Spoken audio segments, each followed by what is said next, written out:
After dying from overwork in his past life, he reincarnates with one simple dream: to finally live peacefully. Using his rare plant magic, he helps end a massive war, only to get betrayed and kicked out of the royal court. But instead of seeking revenge, he happily escapes to the middle of nowhere to build his dream village. The problem is his peaceful farming skills are completely broken. Now his tiny village keeps attracting flower spirits, beast girls, powerful races, and even an imperial princess. This story begins in the beloved greenhouse of the protagonist, Lit Rickart. Lying on a hammock, he sprayed the plants with water from a spray bottle and thought about being surrounded by his favorite plants. Next to him was a quaint, fluffy cat, sleeping soundly. He petted it and remarked on how peaceful life was. It was so quiet that the protagonist heard a drop of water fall from a leaf onto the floor. He dreamed of such a life. After some time, he fell asleep and had a dream. He used to be an office worker. On his last day in his past life, he was working late as usual. Looking at his cell phone clock, he said, "It's been 10 minutes. MC turned off his computer and knocked over one of the many empty energy drink cans. The empty office was quiet, and the can dropped loudly. Sometime later, he fell asleep in the metro. The conductor approached him and said, "This is the last train. They're almost at the end of the line." The protagonist thought, half asleep, this is the third night in 3 days, and he'll finally be home after a long journey. First, he needs to take care of the cacti and houseplants. He needs to take good care of them. The conductor tried to wake him, but he couldn't even open his eyes. It occurred to him, come to think of it, the plants on the company floor weren't doing so well either. Maybe he should bring them some fertilizer? The conductor continued trying to wake him. He begged him to wake up, saying it was the end of the journey. The protagonist wondered, what's all that noise? Just give him a little more rest. He wanted to have that dream again. The conductor began to nudge him, continuing to wake him. Through his sleep, the MC heard an insistent female voice asking him to wake up. He opened his eyes abruptly and looked out the carriage window at the bright sun. He thought he hadn't dreamed of the old days in a long time. Louise, acting as a coachman, kept asking him to wake up. He looked out the window and asked what was wrong. The girl apologized to him for waking him and asked if he saw that. She pointed ahead with her hand and added, "That tree is blocking the road. There's a river to the right and a cliff to the left." She doesn't even know what to do. He got out of the carriage and looked in surprise at the huge, dry, fallen tree blocking the road. The girl spread her arms wide and said, "They have no choice but to take a detour. They'll arrive about 5 days late." MC thought, well, a detour isn't a bad idea. A unique event on the journey. Louise turned away, scratched her head in confusion, and added in a frustrated voice, "But they have problems. She has a package from the imperial capital. She has to deliver it the day after tomorrow, and the penalty for delay will be deducted from the fee, plus the quota." The girl spoke her last words with tears in her eyes. He looked at her in surprise. She sighed and remarked, "Well, anyway, it was time to go." Lit approached the fallen tree. The girl called out to him in surprise. He asked her not to come any closer. It would be unsafe here. Placing his hand on the tree trunk, he activated his skill and asked the tree to move. Suddenly, something incredible began to happen. The dry bark on the trunk began to crack. Green shoots began to appear in the cracks, and the tree began to rise upward, its roots growing into the ground. While the restoration process was taking place, he thought his previous life had ended on the train. He must have died of exhaustion after 3 nights without sleep. After that, he was reborn here, in Harmony, and when he turned 16, he became a hero. Meanwhile, the tree had grown even larger, seeming to reach into the sky. Its branches were simply incredible in size, as were its roots. All this power was almost awe-inspiring. Louise couldn't believe her eyes. He said, "Well, they've solved the problem." The girl exclaimed excitedly, "It's simply amazing. What kind of magic was this? Wind magic or telekinesis?" The protagonist smiled and replied, "It's a trade secret. So please let her not tell anyone about it." She asked in surprise, "Can't she brag about it either?" He pointed out, "No way. They'd better get out of here soon." Louise laughed and exclaimed, "That's right. Thank him very much." They set off again. And again, looking out the carriage window, he thought it was plant magic. Accelerated growth and restoration of life. He simply repeated it on the large tree, moving it in a different direction. Plant mages are very few in number. In fact, he's the only such mage he knows, so it's best for him to blend in. He was reborn here in Harmonia. As promised, he became a hero. And the 100-year war with the demons came to an end, and peace returned to Harmonia. Thus, he saved it. But his world hadn't changed at all. Everything remained the same as it was before his reincarnation. 3 years had passed since then. Now he was on a 10-day cattle drive from the capital. He looked like a relaxed aristocrat from the Heian period. Of course, an ox cart would have been better, but he liked this leisurely pace. Louise asked what he did for a living. He was probably an elite mage. The protagonist replied, "He's simply unemployed now." The girl exclaimed in surprise, "He quit his job and went to the village?" MC said he quit. Or rather, he was fired, and then he quit everything. She was even more surprised. Quit? He replied that he had ambitions and wanted to realize them. He thought now he was no longer a corporate slave, not a hero, and not a saint. He was finally free. This time he would live his own life. After some time, Louise announced that they were almost there. The only and largest city under the jurisdiction of the Guild Union. There were over 100 guilds here, no ties to countries or peoples. She hoped that here he would find what he was looking for. This city was the hope of many. He excitedly wondered if he could succeed. After they entered the city, Louise exclaimed, "Land of the free! Welcome to Gland." The first thing the protagonist did was visit a diner. After sipping a cold beer, he exclaimed in admiration how delicious it was. Simply excellent. It was even better, because in the imperial capital, where he had lived until now, the beer was room temperature. He thought that in the imperial city, alcohol was prohibited until the age of 20. The other world was also surprisingly strict. Afterwards, he tried the food and noted, but the food here was still the same. In this world, food was so-so. It was either salty or tasteless. Looking at the plate, he wondered if it was some kind of dried meat, like pickles and cheese. It was salty. The food here couldn't be compared to modern Japan, where people eat a lot. This was the alternate world of Harmony, the world he was reborn into 20 years ago. Harmony is the largest of the 4 world landmasses, an hourglass-shaped continent with a large gap between north and south. The north of the continent is ruled by the Romancia Empire. The Guild Union is an autonomous region that governs the southern continent, and the place where he was now is Gland. It is the only city on the southern continent under the jurisdiction of the Guild Union. It is also the largest city in the south. Sipping his beer leisurely, he looked out the window and noted that the cityscape was completely different from the imperial one. The buildings were beautiful, probably because there had been no wars here. Noticing a flower bed lush with flowers, he thought they were well cared for too. Martha, the tavern owner, came out to him and asked how he liked their snacks. MC answered honestly. The beer tasted great. The woman laughed and replied, "Good." After that, she carefully examined him and said, "He's different from the others. He's from the Empire, right?" The protagonist asked in surprise, "Does he really look like an Imperial?" She said he was young and handsome and so stylish too. "You can't find anyone like him here." Clearing his plate from the table, Martha asked, "How did someone from the Reich end up here? Was he on vacation?" MC, watching the woman deftly clear the table, remarked, "That's service." He thanked her and said, "Really, it's all about ambition." She laughed and remarked,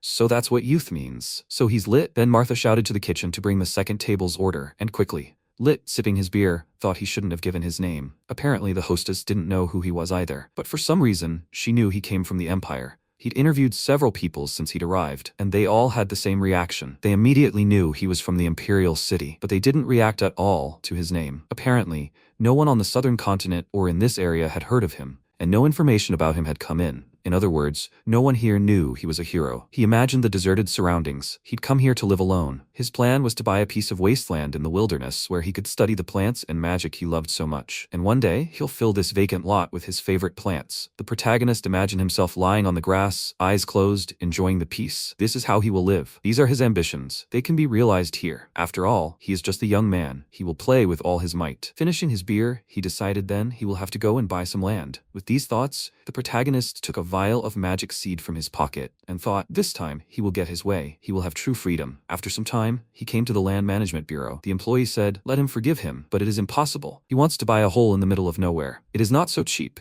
even if it is a vacant lot. Its cost is a large gold coin." MC drawled. "Really?" The employee continued. "Large coins are only used for major transactions, like buying land, so it is not surprising that he does not know about them. One large gold coin costs 100 gold coins." Lit thought in confusion. Is that so expensive? He has toiled hard since becoming a hero, but it is clearly not enough. The old man looked at him sympathetically and asked if he was in a guild. He replied, "No." The worker said, "That's unfortunate. If he were in a guild, he might be able to get a loan or something. But of course, there are responsibilities that need to be fulfilled. Why shouldn't he join a guild? There's nothing wrong with dreaming big. Let him join a guild, get on his feet, and earn money." The protagonist replied, "He doesn't like that. Absolutely not. He doesn't want to be tied down." The old man sighed and said dejectedly, "Then it will be impossible." The protagonist exclaimed, "He'll go and earn some money. He'll be back soon. Please let him prepare the procedure at the site. He'll definitely get what he deserves." The worker exclaimed in bewilderment. "What does he mean?" He shouted at the old man, "He'll be back in the evening." "No, he'll be back by lunchtime. If they don't hurry, someone else might buy such a good plot of land." He rushed out of the guild. A worker tried to stop him, but it was no use. Once outside, Lit thought, it's a week's journey from here on slow horses. Not a soul in sight, just wasteland. And this is good land? So, before lunch, that would be in 2 hours. He didn't know. He hadn't calculated that it would be so expensive. Independents can't even complete quests here, so it must be economic activity. Something to do with plants, material that can be bought cheaply and at a high price. He remembered the worker. If they can secure a large contract, he'll be able to buy the land. Go to the guild? At that moment, shouting caught his attention. He saw a group of people arguing among themselves. One of the guys shouted, "Let him give it to him." The second guy replied, "He doesn't want to be rude to him anymore." The protagonist thought, 5 vile men and 1 girl. They'll kill her or mock her. He hated it when people did that.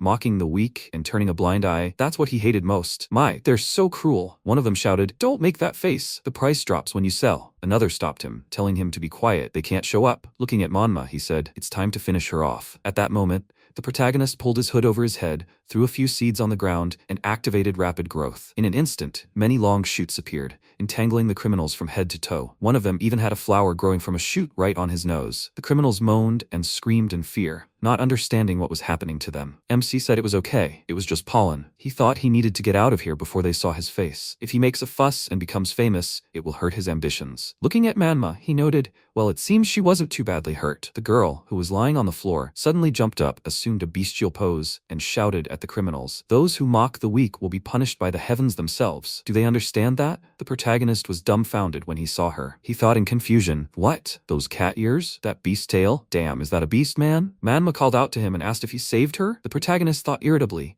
He was distracted out of habit and didn't have time to run away. Out loud, he answered, of course not. The girl looked around and noted with surprise, however, that he was the only person here. Looking at him carefully, she declared that she sensed a mystery here. Maybe he's an imperial enemy? The MC asked in amazement. Does she know who he is? The girl answered, most likely no. However, she would find out now. Mama told him her name and said it was nice to meet him. The protagonist thought apprehensively. He couldn't let anyone find out about him. Any news about him would lead to the same consequences as before. He was very sorry, but he would have to put her to sleep. Although, no, he didn't have time for that, so he replied, yes, he saved her. The girl exclaimed she knew it. He continued, so, he wants her to thank him for saving her life. Manhwa asked in surprise, thank you? The protagonist said, yes. He wants her to introduce him to people in need, especially those who need help with their business. Of course, it's gratitude, so no payment. Manhwa looked at him carefully, closed her eyes, and answered gloomily, trust is very important in their industry, so she will introduce him. This time it's a special offer as a token of gratitude. MC was delighted by this and wondered why she looked so sad. He said, after all, he just needed a job. Manhwa brought him to the market to introduce him to the merchants. She greeted Mia,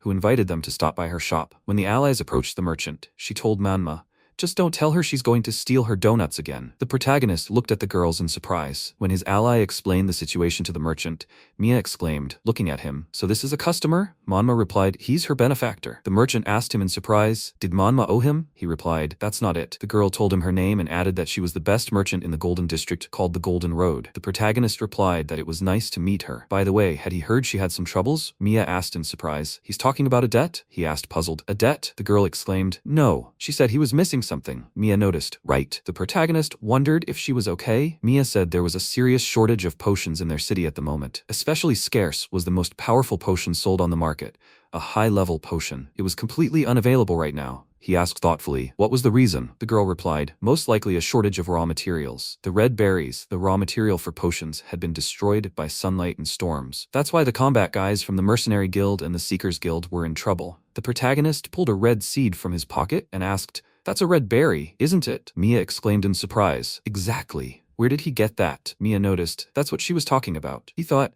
he has a few samples with him. If they want to increase them, his magic will do the trick. He wondered out loud, by the way, what is the market price for high-level potions? Mia replied, there aren't any on sale right now. Maybe 2 large gold coins. He noted in surprise, large gold coins? He remembered the land merchant saying large coins are only used for big deals like buying land. 1 large gold coin is equal to 100 gold coins. Mia added, by the way, when they're cheap, they're worth as much as a silver coin or 2. MC noted, in other words, the price has increased 40-fold. That's a heck of a lot. That's just great. He asked Mia, what if she could sell red berries regularly? What if they could have a monopoly? The girl exclaimed, that would be a great victory in the economic war. She would be rich. He replied, okay, can they wait a second? He'll be right back. With that, he rushed forward at lightning speed. Mia asked, perplexed, what is it? The protagonist stopped at a convenient spot and looked around to make sure he was alone. Then he said, okay, so here he is. He thought about how about 4 years ago, after he ended the century-long war with demons, monsters were thought to have ceased appearing. Essentially, there were no more high-paying quests for slaying them. First of all, he didn't belong to any organization and was unlikely to be able to accept quests here at all. Of course, as the land merchant had said,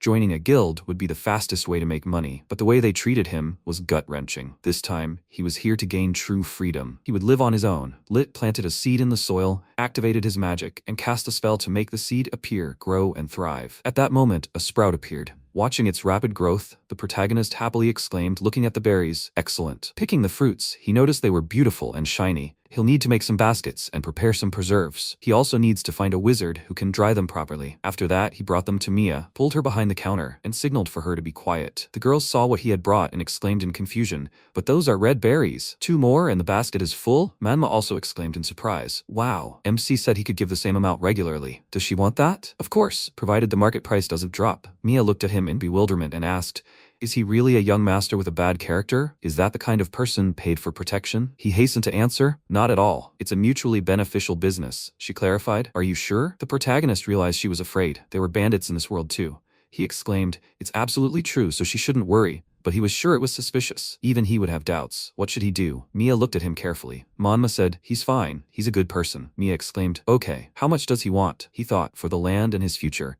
This wasn't negotiable. With these thoughts in mind, he wrote a figure on a piece of paper, showed it to the girl, and said, with a deposit, he'd say about that much. Mia was surprised, and at the same time, not very happy with such a sum. But after thinking for a moment, she replied, okay, they've agreed. This is a great opportunity, and to seize it, she must display her bestial qualities. He said, if a person doesn't enter a tiger's den, they won't get a tiger cub. She looked at him puzzled and replied, she doesn't know what that means. The protagonist noticed. He understood. He thought he'd been trying so hard to come up with something understandable about the importance of risk. Mia said, by the way, what's his name? He caught himself, right? He hadn't introduced himself. Manhwa remarked, she'd like to know too. MC noted. And yet, they trusted him. They judged him not by his position or rumors, but by his behavior. He'd been called everything. Mr. Lazy, Invasion Hero, Saint, Lord Hero. He chuckled at the memory and told the girls his name was Lit, and he was glad to meet them. Manhwa exclaimed joyfully, her respects to Mr. Lit. Mia shook his hand and, saying her name, added, it's nice to meet you, and they negotiated again. Manhwa triumphed without holding back. Now she could repay her debt. He, looking at them in surprise, thought of Mia. She really is a good merchant, isn't she? Some time later, the protagonist returned to the land merchant,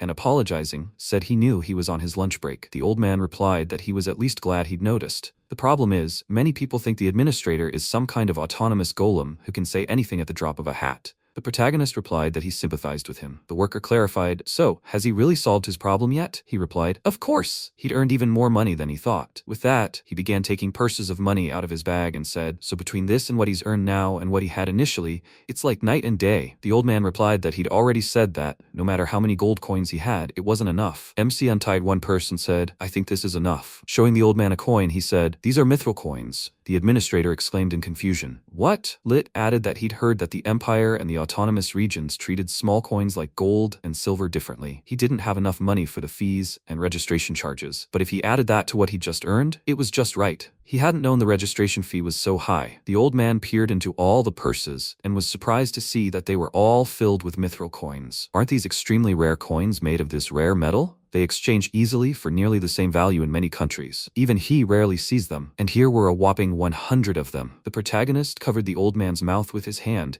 and asked him to be quiet. He thought he didn't want to stand out. The administrator began to make excuses. It was the first time he'd seen so many coins. It was his first time. He was so happy. He apologized, of course, but who was he? To have acquired so much money in such a short time, it was simply incredible. The protagonist chuckled and replied he's simply unemployed. The old man said, I see. What's his name? The MC became wary. Did he look suspicious?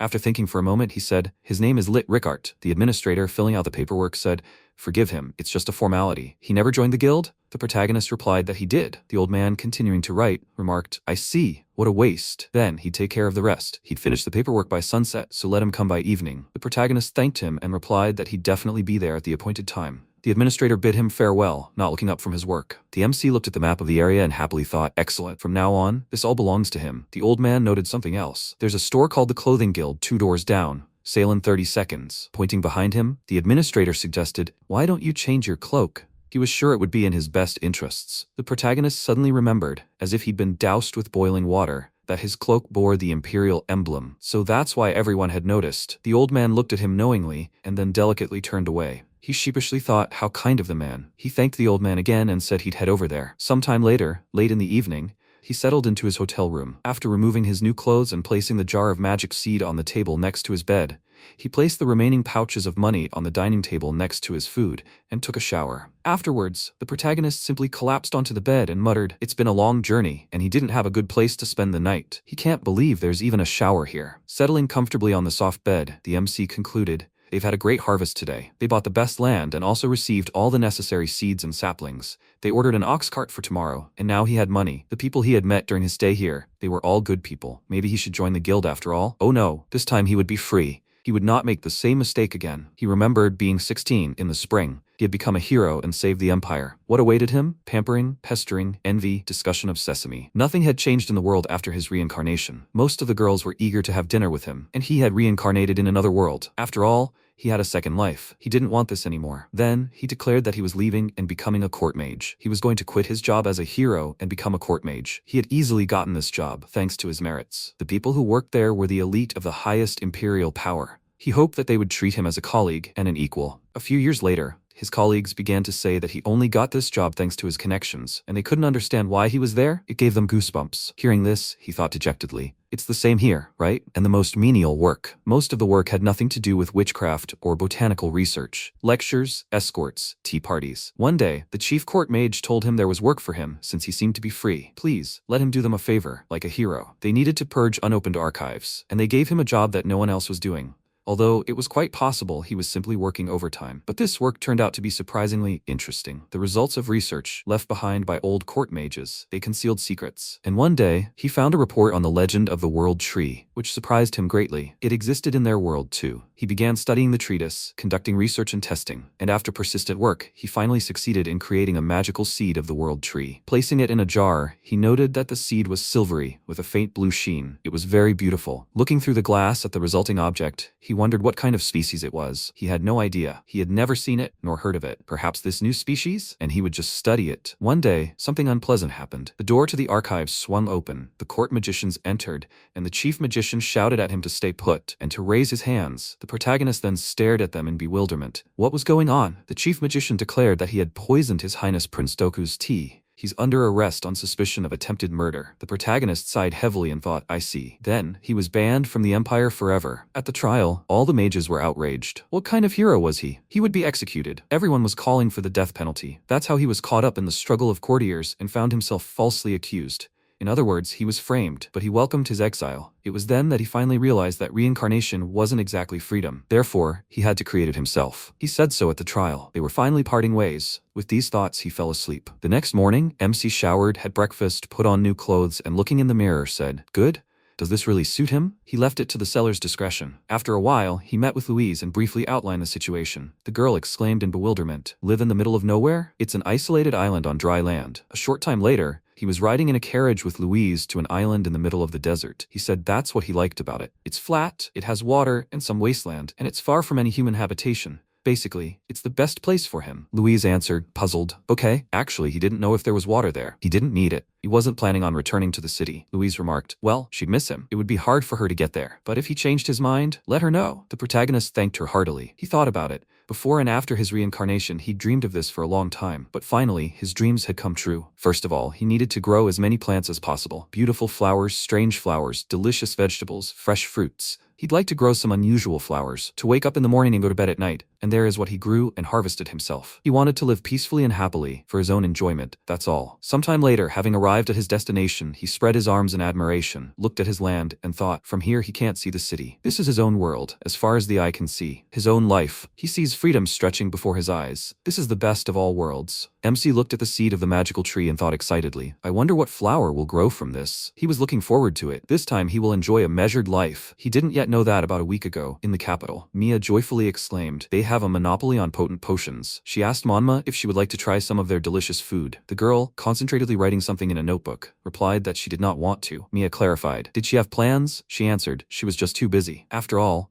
they hadn't heard from the great mage from the imperial capital in a long time. They'd have to start working on the article right away. Mia, looking over her notes, exclaimed admiringly, what a job. She'd go with her. Manhwa looked into the distance and said, she's the best reporter for the information guild called Wingsben, heading off to find a new star. Let Lit wait for her. Sometime later, the desert morning he'd been dreaming of arrived. Listening to the sound of dewdrops rolling off the roof of the tent, he wondered sleepily, why is it so cold? Navi, the artificial spirit, loomed over him and said, she demands he get up. He looked at her and wondered if that look was the cause of the cold. He wished her good morning and said, he'll lie down a little longer. The artificial spirit insistently repeated, he needs to get up. The protagonist smiled at her and said, it's been a while since they've seen each other. How is she? Navi narrowed her eyes and noticed that her master was trying to hide everything behind a smile. Wasn't he? Due to the lack of activation requests for a long time, she went into emergency mode. First of all, where the hell are they? He replied, it's the land he bought. It's 10 days travel from Gland. Spirit noted, it's a city on the southern continent. What happened? MC hesitated. thinking artificial spirits, lost in ancient magic, called semi-autonomous magical life forms by the Empire. But Navi is completely autonomous, moving of her own free will and speaking very loudly. Spirit looked at him carefully and asked, was his brain damaged from too much sleep? She leaned towards him and spoke slowly, demanding an answer from him. What happened to him? The protagonist quickly replied, not to worry, everything is fine, just a small change of scenery, a move, that's all. Navi looked at him intently and said,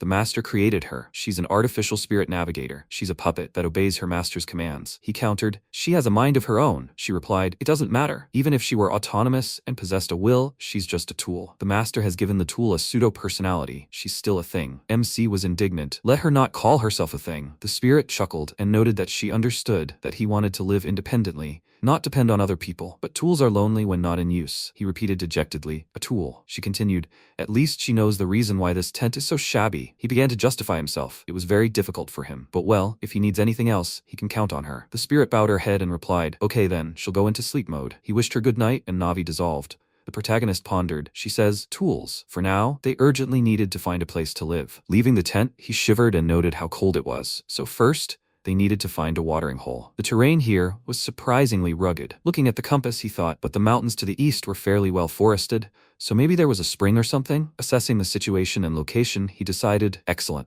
they should start looking for a house. They just needed to keep heading toward those mountains. As he folded the tent, he mused, they could use plant magic to improve the soil. But with cheats, that would be boring. He wanted to live like a true adventurer. He had a limited number of seeds he could use for magic, so he would live on his own energy as much as possible. Packing up, he set off for the mountain, noting that it had been a while since he'd walked. Several hours later, the protagonist stopped, breathing heavily, and leaning on his staff, spoke heavily. The eastern mountains were right in front of him. How could he reach them? But he wasn't using magic. He was on his own. With these thoughts in mind, he continued on his way. After some time, having reached the top of the mountain, he activated rapid growth and using the trees, created a cart and a wooden road. The protagonist thought, even in his past life, when he was a hardcore gamer, would he have wasted time navigating the map? Of course not. Sitting in the cart, he rushed down. The speed and wind took his breath away. He cried out, how wonderful. The descent down, just like a roller coaster. Maybe they could build a train out of this. The train opens up in another world. This is so exciting. He is very pleased. He has enough speed so he can slow down. MC grabbed the brake lever, but to his horror, it snapped in half. Lit thought in horror, this is no good. The descent is going down and he is accelerating. Damn, the tire is smoking. But an even greater test awaited him. He saw a cliff ahead and realized he could hit it. If he didn't stop, he would crash. Panic seized him. He began cursing and cried out, anything but this. He's going to die. In desperation, the protagonist called on Navi. The spirit appeared instantly and said, mapping has begun. Successfully completed. 220 meters to the northwest ahead. Possible descent. By the way, the estimated time of arrival at the large cliff is 4 seconds. He cried out, enough. He didn't have time to build rails. The cart began to fall apart.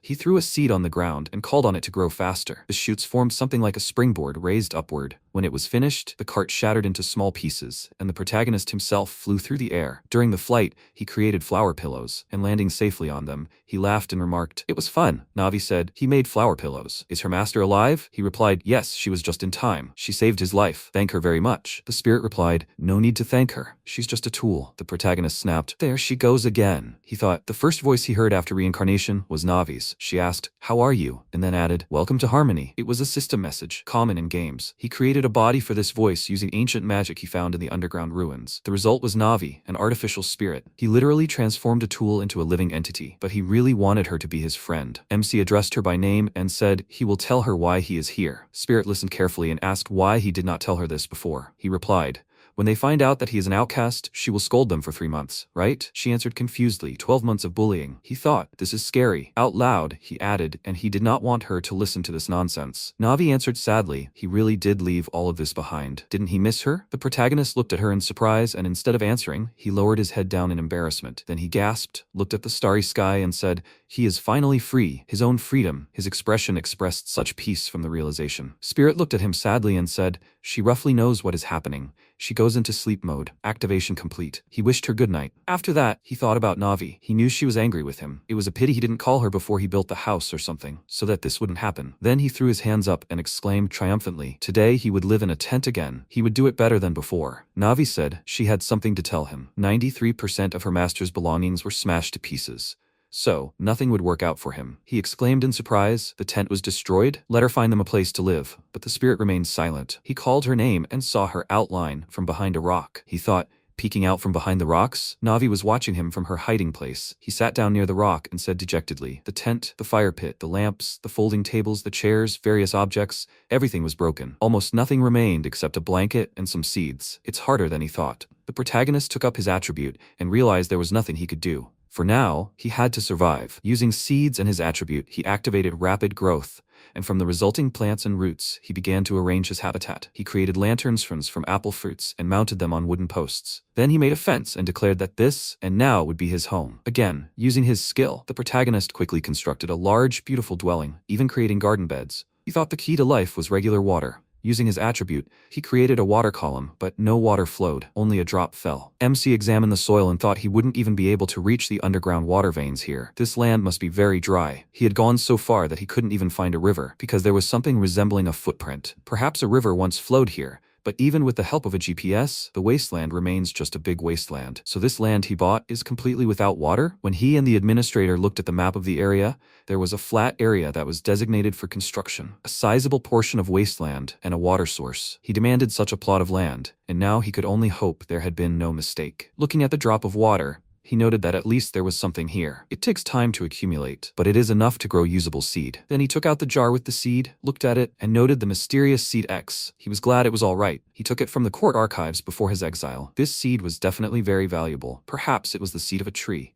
So he wanted to plant it in a pot and grow a sapling from it. But first, he would need to make a container. Activating his magic skill, the protagonist began creating a pot for the seedling. He was very excited. When everything was ready, he stuck the seed in the soil and thought with excitement what would grow. He was looking forward to it. Today, he needed to moisten the surface, and in the morning he would water it. The protagonist yawned and noted that it was still early, but he thought he would eat the apples he had prepared earlier and go to bed. After biting into an apple, he winced at the sour taste and threw away the core. The MC was about to enter the house, but suddenly saw someone's shadow from behind the stone. He looked closer and thought, could they be people? But in such a place? He had to approach the stone carefully. At first he thought, am I hallucinating? What a horror. Will he die? But then he forced himself to calm down. After all, his role is to protect the fields and the land. He cautiously peered out from behind the rock and was stunned by what he saw. Frau was sitting on the ground behind the shelter, her arms folded in fear and her gaze darting up at him. Lit thought in surprise, a girl? Flowers in her hair? Not a decoration, but a real flower. He turned to Navi, summoned her, and asked her to evaluate the girl. The spirit spoke. Reboot complete, and she understood her master. A short time later, Navi reported, the evaluation is complete. Estimated age, 14 years in human years. The various sizes are kept secret from the evaluation system. Race, flower people. The protagonist jumped up joyfully and exclaimed, wonderful, what a young lady. He never thought he'd meet flower people. Frau looked at him in fear. Navi told her master, the girl's anxiety level is elevated. This is too much. The protagonist exclaimed, what does she mean? He remembered reading in a book that the flower people were a race of people who lived in nature and knew how to care for plants. He knew about them not only from literature, but also from rumors. But he was surprised that they actually existed. He had so many questions for this girl. What was her name? Were there other representatives? Why had she taken it upon herself to sow her seeds in his fields? But first, he needed to calm her down. He squatted down in front of her and said, everything is fine. She didn't have any problems. Navi noted that, according to popular belief, the flower people didn't understand the language of other people. MC looked at the wilted flowers on her head, at the drooping sprout in her hand, and said in surprise, these are spring berries. They're sick. So she planted them in the field? He asked her name, and the girl looked at him in surprise and repeated the word. The protagonist answered, that's right, his name is Lit. She stared at him silently, fearfully. Navi reminded him that these people didn't know the human language. But Frau suddenly quietly, bit by bit, said her name. He asked again, is that her name? She perked up and answered more boldly, yes, that's her name. The protagonist noticed that in the girl's mood, the wilted flower on her head began to bloom little by little. He smiled at her and said he was very pleased to meet her. He was a plant mage. Looking at Navi with a displeased look, he noticed she understood simple words. The spirit asked if he would help her with it. He replied that, given their ambitions, she posed no threat. Pointing to her wilted sprout, he said, he can fix this. She shouldn't worry, the seedlings will be fine. MC took the sprouts from the girl, planted them in soil, tied them to a support, and said, they just need water and iron. Therefore, they need to sprinkle them with iron powder, and then add a little water. When Lit had done all this, he leaned over the plant, activated the healing, and whispered to the leaves, may they be healthy. Before Frau's astonished eyes, the plant blossomed instantly. She gasped in surprise. He thought, that's it. He was simply supporting the plant's healing powers. Out loud, he told Frau not to worry. And suddenly he noticed that the flower on her head had fully blossomed and was simply sparkling. He thought, does this flower glow when she's happy? Wonderful. He'd never seen a flower like that. Frau uttered the word thank you with great effort. Then more boldly she added, thank you very much. He thought, touched. She's so sweet. Navi had noticed. He's in trouble. Lit replied, Don't worry, the plants aren't a threat to them, he's fine. Spirit drawled, okay then. Suddenly, Frau buried her face in his chest and began repeating, thank you very much. Her shoulders shook. He thought she must have been in a difficult situation. That's why she'd taken such a risk. She'd planted the puny spring berries in his field. Perhaps she was looking for some nutritious soil. She hadn't been able to grow anything on this dry, rough soil all these years. Navi said in bewilderment. Frau's love for him is only growing. He irritably replied, let her go to bed already. The spirit, dissolving, reminded him not to forget his own ambitions. He looked confusedly at Frau, clinging to him, and thought, his ambition is to live happily alone. In other words, he shouldn't interfere too much. He was just a stranger. Suddenly, he realized she was trembling. Hugging the girl, he thought, the spring berry, peach-colored, tastes like raspberries. Like other berries, it's used to make a potion. However, it has no tonic effect and turns into only sour juice, but only when used on the human body. The spring berry heals. The protagonist asked Frau if she perhaps wanted to help her people. From her story, he realized that deep in the eastern mountains lay a hidden village of the flower people. He asked, so their race regularly drinks healing water made from spring berries? The girl looked at him, puzzled. He rephrased the question more simply. Do they drink spring berries? She answered, yes. Gradually, he learned that the decoction made from these fruits is what they call a potion. Since the year before last, the spring berries have been producing a poor harvest. Now they wither and die even before the first seedlings are planted. Therefore, they no longer make a healing decoction from them. The flower people, who cannot help but drink this potion, quickly weaken, starting with the elderly and children. Everyone will die. She, as the daughter of the village elder, desperately ran around the area to save the village. The situation was more serious than he thought. He clarified.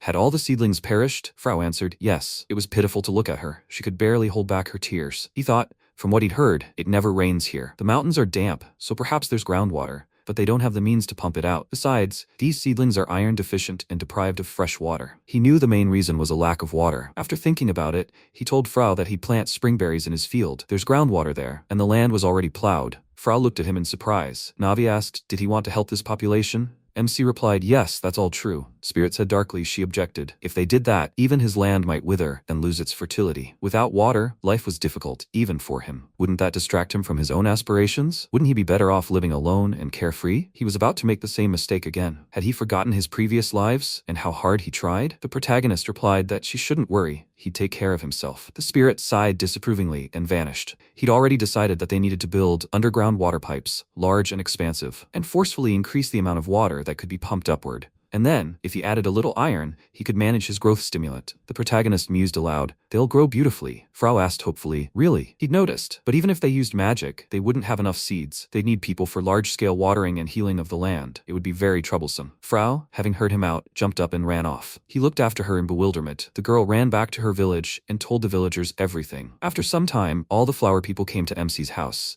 He came out to meet them, confused, thinking, he's just an outsider, and of a different race at that. And yet, they believed in him and rallied. He exclaimed decisively, he will definitely bring them back to order. The villagers greeted his words with delight. After a while, everyone set to work. The flower people, gathering all their strength, set to work as one. Lit thought spring berries had a language of flowers, growth, sowing, and something else. The villagers hauled water, watered, loosened the soil, sowed seeds. The work continued until late evening. The protagonist said it was already late, so they could go to bed. They would see each other tomorrow. Frau was upset by his words. She wanted to stay near the plants. He looked at her and thought tenderly, nobility overcoming dishonor. They are strong, and they fight for the land they call home, even if it is empty. The protagonist turned to the seeded beds and activated rapid growth. Frau was simply stunned by what was happening. The next morning, she and her kin rejoiced at the saplings blossoming and bearing ripe fruit. The villagers were simply jubilant and enjoying the harvest. By evening, the residents had prepared various foods and treated the MC to them, seating him at the table and placing a crown on him. He couldn't stop thanking them and said he couldn't eat it all. Where did this crown come from? He was surrounded by young women of this race, and he was forced to ask the older generation not to send their daughters to live with them. It seemed dubious. The villagers thanked him repeatedly, ready to carry their benefactor in their arms. He wondered in confusion, how had this happened? They had worked for 3 days and 3 nights without a break and had revived the spring berries. They distributed the juice they had made from the berries they had collected. Thanks to their efforts, the sick seemed to be recovering. Lit remarked out loud that after 3 nights, everything was finally all right. When everyone left, he and Frau sat down on a log. She clung to him, causing him to wonder why she was doing this. The protagonist addressed her by name and said, please, she shouldn't get so attached to him. The girl looked at him, confused, and moved away. He wondered if this was her way of expressing dissatisfaction. Navi appeared and said that she thought a relationship built on such a foundation was baseless. He wondered what she meant by that. Spirit irritably pointed out that there was nothing wrong with that. He was the savior of an entire race. The protagonist, equally irritated, asked her to shut up. Frau watched them in surprise. Navi asked why he had helped them. He replied that he was interested in their company. After all, they loved nature as much as he did. Spirit drawled, "Interest then." Suddenly, a girl appeared near the fire. Frau, seeing her, rushed to her with tears in her eyes, clung to her, and began to sob. Several villagers who had come with the girl watched them with affection. MC remarked in surprise, "What a beautiful girl." She had also recovered from her illness. Surprised, Navi replied, "I see." He continued, "She is the head of this tribe, the mother of Frau." Spirit noted, "I see. She definitely looks like Frau." Lit said, "I'm glad he could help them." Navi looked at him carefully and thought, at first she was a voice only he could recognize, a voice meant only for him. He once spoke to the voice, saying that he had a good breakfast today, and the voice hesitated a little before answering. Then she asked what was on the menu. He exclaimed in surprise, "Fried eggs." She knew what an omelet was? Navi replied, "No." The protagonist explained, "It's a type of fried eggs." He didn't think they had that either. She replied, "I see." Then she and the voice began to converse casually. If he said, looking at the rain, that he hated it, she would reply, "Everything would be fine tomorrow." If he asked the master to go easy on him during training, she would mention herbal infusion. Once he, battered, thanked her for her support, and she replied that if she had been faster, everything would have been different. Then he asked if she wasn't bored. After all, she didn't even have a body. She replied, "It was a small thing." He was talking to her. It was interesting to hear about tsunderes. The protagonist replied, "Well, good." And then he created a body for her. After that, she said sheepishly, "The work is complete." He apologized to her, adding that he thought this ancient magic could give her her own body. He didn't want to use her as a tool, and now she told him with excitement that he was very kind, as always. MC countered, "No, he is not kind at all. At best, just a good person." She noticed, not quite the right word. He asked, what was she talking about? Navi replied, she disagreed with him on this matter with the inhabitants of the flower race, but it seemed she was mistaken. She was congratulating him. She had never seen so many people benefit from his actions. He shyly recalled the people's jubilation at the successful harvest. Frau's meeting with her mother. Spirit noticed, her heart warmed. He admitted she was right. Navi continued, "But he tends to take on too much. Please let him use her services. She will definitely help." Lit looked at her puzzled. Spirit said, "Let him lead his own life this time, one that suits his spirit." He thought in surprise. It seemed to him that he saw a smile on Navi's usually impassive face. Out loud, he remarked, "She was very frank today." Spirit sheepishly retorted, "There he was again. She can be shy too, can't she?" The protagonist sheepishly apologized to her, having blurted out too much, and thanked her. He thought that alone, without interacting with others, he was going to enjoy the measured life here. But the people he met after arriving in Gland were amazing. He felt different from the strangers he had interacted with before, especially Frau and her people. Drunken parties had been a torment in his past life. He didn't like that atmosphere at all. He didn't feel comfortable being too close to other people, and yet now, he felt fine. He rejoiced with the others over the recovery of Frau's mother, and they celebrated with a peculiar celebration. After a while, Frau herself approached him with her mother and said she wanted him to tell her his name. He told her, but she shook her head from side to side. He cursed and realized it was rude. After that, he told her his first and last name. Frau smiled happily, approving of his answer, and said they would like to work in his fields. Please, let him allow them to do so. The protagonist, perplexed, asked what she meant. They want to work in his fields? Meanwhile, in Gland, Manhwa, showing a leaflet, exclaimed, "Extras." An extra edition.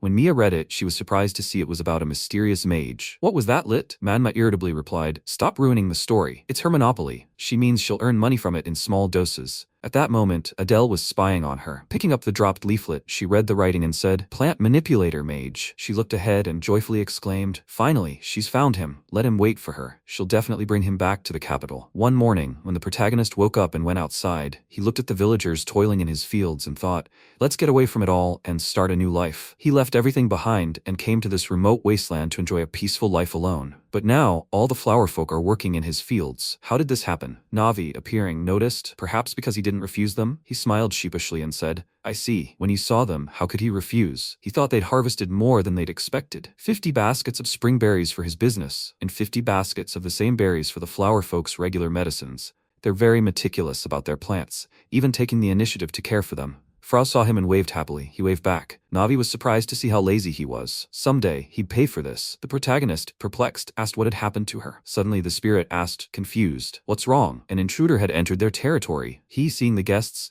replied that everything was fine. They'd informed him that they would be arriving. He waved hello to Mia and Manhwa, who had arrived on enormous flying creatures. Navi asked in surprise, does he know them? The villagers also stared in surprise at the arrivals. The girls joyfully shouted his name and waved back. Mia, seeing baskets full of fruit, exclaimed in surprise, red berries everywhere. He pointed at the villagers and replied, he owes it all to them. She asked in confusion, them? MC had said, the flower people. It just so happened that this was their land. Manhwa was delighted. Flower people. She hadn't known about it, but since they were here, she would find out everything. Mia turned to the protagonist and exclaimed, I'd like to ask him again about signing a contract with their guild. It was a secret contract between them. The protagonist paused, thinking, an exclusive contract. He wouldn't have to worry about where to sell his goods, and they could keep this place a secret for him. He'd been thinking about asking again too, so he was glad Mia had suggested it. He just thought he could get away with it better. So, he replied, he had other things he'd like to sell her besides the red berries. Still, he thought he could keep working with her. Mia cried out happily. She agrees, he noted with surprise, but he hadn't told her anything yet. She replied, don't worry, her long-standing intuition tells her so. Manhwa drawled, her penchant for cheap jokes stronger than ever. MC told the merchant to just take a look and decide. He'd show her everything now. Manhwa intervened, saying they should forgive her, but it would be very helpful if they did it later. Now it was her turn to do her job. Lit asked in surprise, aren't they from the same guild? The girl sheepishly replied, no, they're not. He'd forgive her for taking so long to introduce herself. She's the top newspaper reporter for the Wings of a Feather Information Guild. She's the great Manhwa. With that, she handed him a fresh press release, where he saw a lengthy article about him. The girl continued. As he could see, she'd reported well on his recent exploits, so he might as well thank her for that. He asked in bewilderment, an amazing mage from the imperial capital? She replied, by the way, she was a heroine attacked by bandits just for him. It's quite romantic, isn't it? The protagonist, confused, silently thought, she doesn't want to make things worse, does she? Manhwa approached him and asked if he could help her. Mia added sheepishly, the Information Guild is a major player. He would have instant success in their city. Manhwa added admiringly, he would even become famous throughout the southern continent. He thought in horror, no way. If that happens, their ambitions will end there. He had to call on Navi for help. But the spirit replied, she refuses. She was deactivated and hadn't even seen what happened in this city. He forgot himself and answered the spirit out loud. Yes, that's right. Manhwa, taking the answer personally, lunged at him, knocking him down, and joyfully exclaimed, he can tell them everything. He noted in surprise her fur was just like a cat's. It was simply irresistible. The girl asked, so, first of all, who is he? He hesitated, and at that moment Frau, addressing him by name, asked, are these all his friends? The protagonist let out a confused breath, and Manhwa repeated in surprise, friends. Mia remarked, more likely business partners. Frau asked in bewilderment, partners. After a while she exclaimed, so be it. The master's friends and their friends too. The girls sniffed, and Mia said in surprise, that smell. Manhwa exclaimed, yes, they're friends who love to eat. The villagers began treating the guests to wine, which both were absolutely delighted with. MC, surprised, asked Frau, is this Matatabi wine? He didn't know they could make something like that. She replied, that's what cats love. He thought, well, technically it's an alcoholic drink with similar effects to Matatabi wine. But Frau said it had been in the family for generations. Smelling the drink, he noted how many interesting recipes they had, but thankfully, he wasn't interested in alcohol. After a while, Lit thanked Frau for the treat. It gave him time to calm down and think. He announced that he was going to meet Manhwa. Frau exclaimed joyfully, will they have fun? The protagonist replied, no, he had a serious conversation ahead of him. It's an important business meeting. When he met the girls, Manhwa poured him some wine and told him to warm up the atmosphere before the negotiations. He's a good conversationalist, Mia exclaimed. Delicious. He noticed that the two of them had bothered to come, and things had immediately become fun. What did they think of this drink? The girls exclaimed in unison, it's delicious. He poured them more wine and said, wonderful, then let them keep drinking. They were touched. He was so attentive. After tasting the drink, the protagonist remarked, it was pleasant. He never thought his entertainment skills from his past life would come in handy. He asked if they knew who made this alcohol. Manhwa exclaimed he did. MC countered, no. Pointing to the villagers, he said, it was them. The flower people's processing technologies are truly amazing. Besides, the wine and juice from the spring berries are also delicious. Manhwa exclaimed, she can't believe something like that was here. Mia said she'd have another drink. Lit noted, it's time. He mentioned the interview earlier, by the way. Manhwa instantly rushed to him and exclaimed, that's right, she must witness everything. So, hurry. Determined, he said. To put it simply, he can't give them any information about himself. He doesn't want anyone to know he's here. There's better information instead. Manhwa looked at him, puzzled. He continued, a famous sake made in an uncharted region called the Mysterious Flower Tribe. A hidden treasure. That's what it is. Manhwa said in confusion. Flower people. She was, of course, surprised that they existed here somewhere. But what he was proposing was simple. A mysterious wizard saves a race of withering flowers in a devastated land. Now that's even cooler. MC thought hard. Even if she was drunk, she was still a professional. But he can't give up on his ambitions. He said, this alcohol and harvest. Mia must sell it in town. Manhwa clarified, he's talking about the contract, right? He replied. As they know, everything here is delicious, and with their reputation, everything will sell even more. Mia said, okay, but what about the alcohol? He replied, it depends on who's doing it. It's human nature to want to know everything. Manhwa said, so, here's the story he wants to spread, to sell as much as possible. The protagonist replied, exactly. He wants to be blurred, so that he won't be recognized, so that she can tell the story little by little. The girl replied, it's just a strange rumor, with neither truth nor value. He replied, that must be true for the average reporter. Enthusiasm and courage defy thugs. Persistence in pursuing a topic in such a remote area. She should be able to write this, a realistic story. Her article sparked speculation because of its connection to Mia products. People really do like that kind of thing. Customers drink alcoholic beverages purchased at Mia and eagerly await the next article. He wishes there was a village where he could stop, surrounded by delicious drinks and food, and dance in front of a big bonfire. Completely happy. He wants to live happily, to create, as people say, a utopia, a true paradise. Manhwa exclaimed, of course, the big picture can be left unsaid. After all, this could be turned into a legend, and that means it could be a bomb. The protagonist replied, she understood correctly. Their brand will only grow. He extended his hand and said,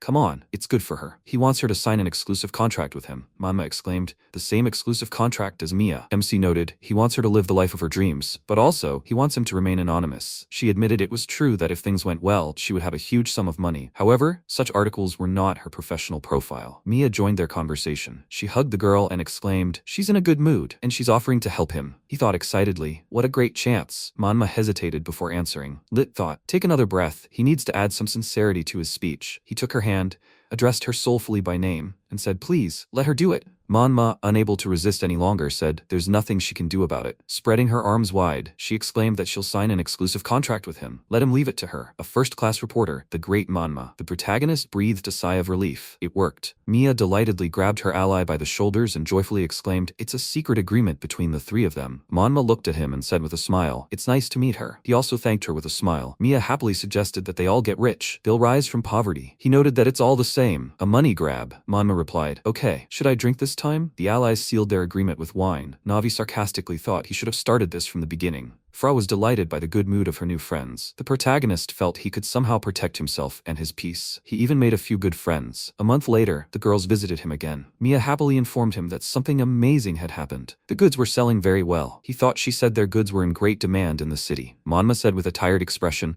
she's tired of asking customers if they have any additional information. He thought about her. As expected, the legend of the Flower People tribe seemed to be gaining momentum in the city, and customers were flocking to the area in search of new information. The girls rejoiced. Mia said that when she teamed up with him, not only whole bags of money awaited her, but also authority in the city. Manhwa noticed, that's for sure. MC looked at the happy allies with a smile and said, excellent, as expected of both of them. He was pleased that they both seemed to be steadily increasing their wealth. Incidentally, he was relieved that they were keeping information about him a secret, as promised. There were no funding issues at the moment. He had the reserves to run this place. The first stage had been completed. Navi congratulated her master and said she was sure it would be nice to get some rest. Lit exclaimed, indeed. Well, they'll celebrate. They'll have a barbecue. Frau, hearing his words, thought in surprise. Barbecue? Manhwa said, along with alcohol. Mia exclaimed, exactly. She wants that too. Her ally chuckled and jokingly replied, only in order. Frau set the plates on the table while MC busied himself with preparing the meat. He supposed it would be meat bought directly from the butcher. With the help of the Rat Formation Transportation Guild, he asked the ice mage to keep the place cool. This is fresh meat, unspoiled. Plus, the luxurious barbecue set he bought from Mia,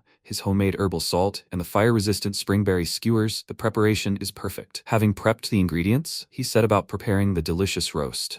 He was cooking meat on a large grill, pointed to the side, and said that cat people shouldn't eat onions and garlic. These portions were for them. Manhwa and Mia were very surprised by this and loudly asked how he knew their secrets. He passed the others various kebabs, and they all took them. After that, he asked, I wonder if everyone had enough? He wished them bon appétit, tried the meat, felt something, and covered his mouth with his hand. Navi noticed what had happened and, in a worried tone, loudly called out to the master. Everyone immediately gathered around him and loudly asked if the meat was rotten or poisoned. Suddenly, with a very happy expression on his face, he loudly said that it was very tasty. They were all confused by this and said that it made her cry. It's so strange. Lit apologized and said that he wouldn't do it again, so he asked them to stop crying. Later, Mia approached him, called out to him in a serious tone, and said that she had a request for him as the owner of this place. Manhwa came up with her, and they asked if he could give this place a name. It would be inconvenient if the territory had no name. Frau also approached them and said that indeed, she wanted to know the name. He thought it was true. He hadn't thought of it. Navi approached him and said that the worried master lacked a little taste. He looked at her and said that he didn't think she could understand him. They said that if there was none, then the land needed to be named right away. He thought about it, considered it,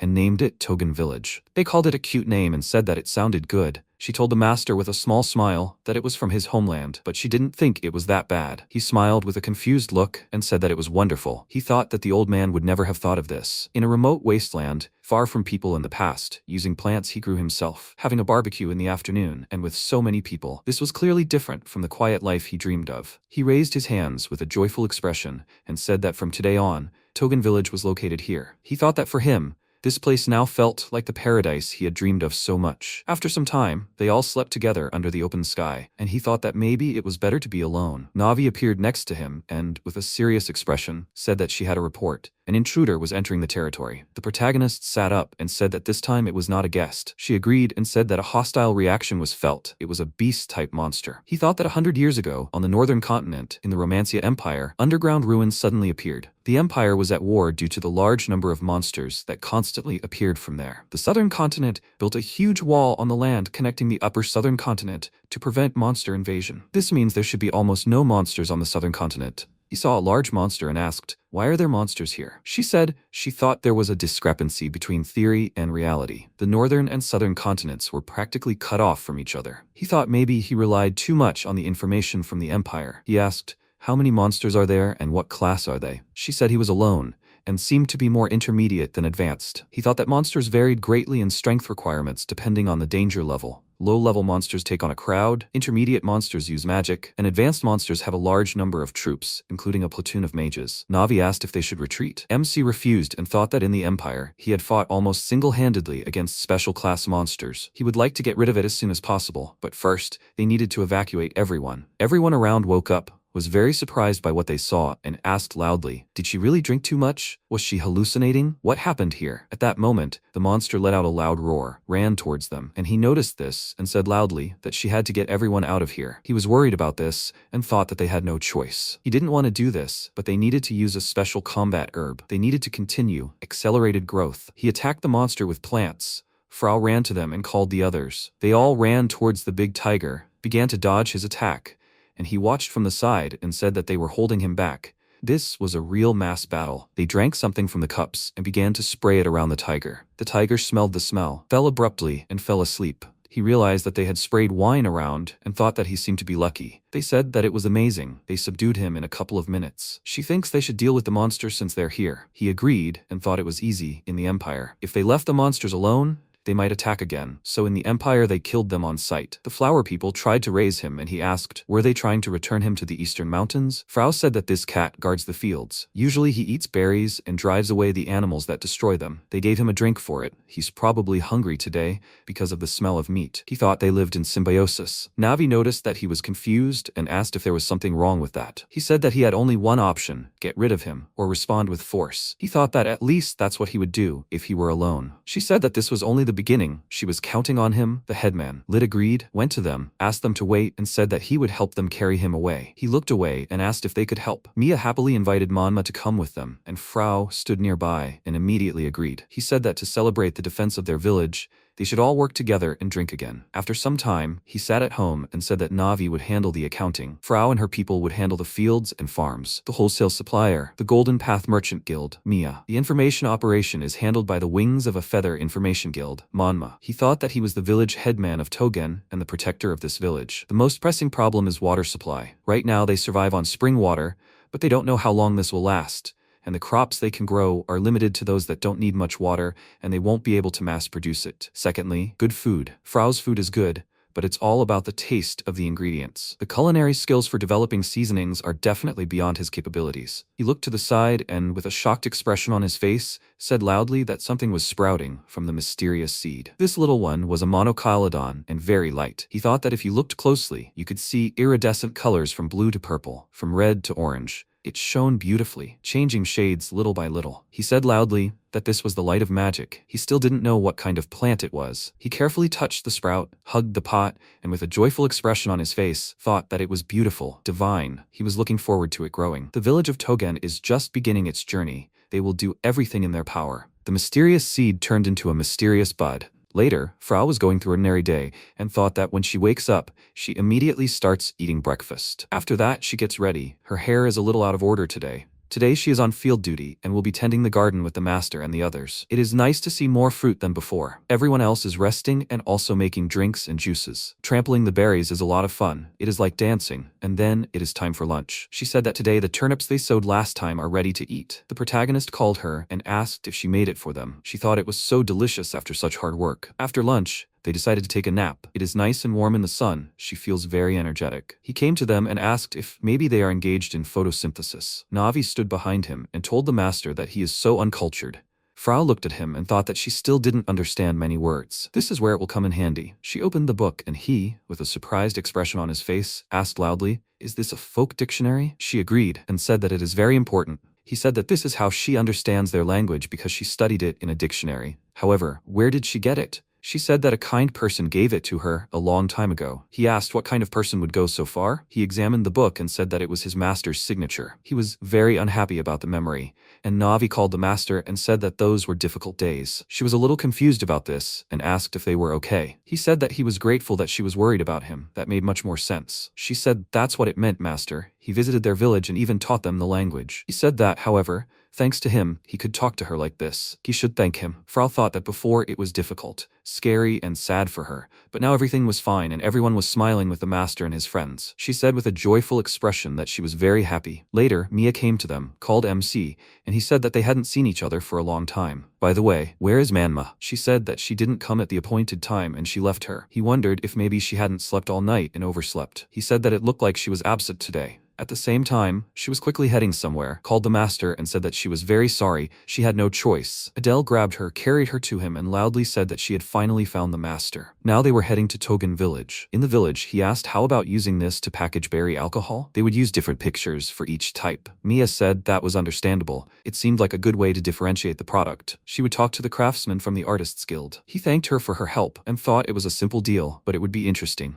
Navi called the craftsman and said that she was sorry to tell him this, but an uninvited guest was heading their way. They both asked with displeased expressions, "Is this happening again?" She got angry and loudly said that she had nothing to do with it. However, she would say so, it was a guest he knew. He noticed a column of dust approaching the village and thought that he hoped that they didn't have some kind of meeting. He looked in that direction and was surprised by what he saw. When they got closer, he saw the imperial family crest and with a shocked look, said that this couldn't be true. "Is this Her Highness Adele and Manhwa?" She was very happy when she saw him, ran up, hugged him, and loudly called his name. She was worried that he was hurt and said that she was asking for forgiveness. She did not want to break him. Mia approached her, pointed her finger at Her Highness and asked, "Who is this?" She asked the master for forgiveness with a sad expression and said that she did not even know who it was. She said that she would not let her go until he answered her questions. She became even more worried and loudly said that she apologized again. Mockery, this is a misunderstanding. She heard that she is a member of the Information Guild. Lith said that her name is Adelia La Romancia, the 6th princess of the Romancia Empire, and also the commander of the 15th Imperial Legion of Knights. She called him with a confused look and said that he was as always in his repertoire. He said that they hadn't seen each other for a long time. The girls looked at her from the side and said that she was scary for a princess, even too scary. She said loudly that, however, she didn't know that he was here in the village. It was difficult for her to find him. Frau was surprised when she called him loudly and said that now they must quickly return to the imperial city. They must beat together those who drove him out. She will beat these courtiers half to death. He was surprised because she unexpectedly reacted cruelly to this. She indignantly said loudly that they should rely on force. He said that he appreciated her concern, but he was not going to return to the imperial city. He wanted to live an ordinary life. She was very surprised by this and said loudly that if he became an ordinary person, this world would be full of lone warriors who want to destroy their world. First of all, he is too modest. Even during the war, he hid his name and face behind a mask. He asked her not to make things up and said that he had had enough of the imperial city. She listened to this, grabbed the sword and said that she understood him. He noticed this and said loudly that she apparently did not understand anything. She swung the sword, abruptly ran up to him and said that she would do everything in her power to deliver him to the imperial city. She did not have time to do anything because he threw a few seeds. Vines grew very quickly and instantly shackled her body. Adele looked at him with admiration and said that it was as expected of him. The protagonist asked why she was so happy. Frau, looking worried, approached them and said loudly that arguing was not good, she should greet her. Manhwa, looking worried, tried to stop her and said that it could be dangerous. She looked at them and said that she came to return him, but she was welcome there. He was silent for a couple of seconds and said that perhaps that was true. By the way, could he ask her for a small favor? He thought he needed firewood for the celebration, but a tiger had recently appeared in the forest. He needed her to guard Frau. He meant escorting her. Looking at the forest, one must be wary of falling trees. She agreed to this. They went into the forest and wondered why she was doing this. She had so little time. She remembered how earlier she had said loudly that she could not believe that they had banished him, how much he had done for the victory of their empire. The knight said that he was afraid that there were dissatisfied people among the court magicians. They said that he had treated him better than he deserved. She became very angry about this, broke her fan with her hand, and thought that this was some kind of nonsense. They were probably jealous of his power or something like that. She knew it was a mistake to interfere in the affairs of the court.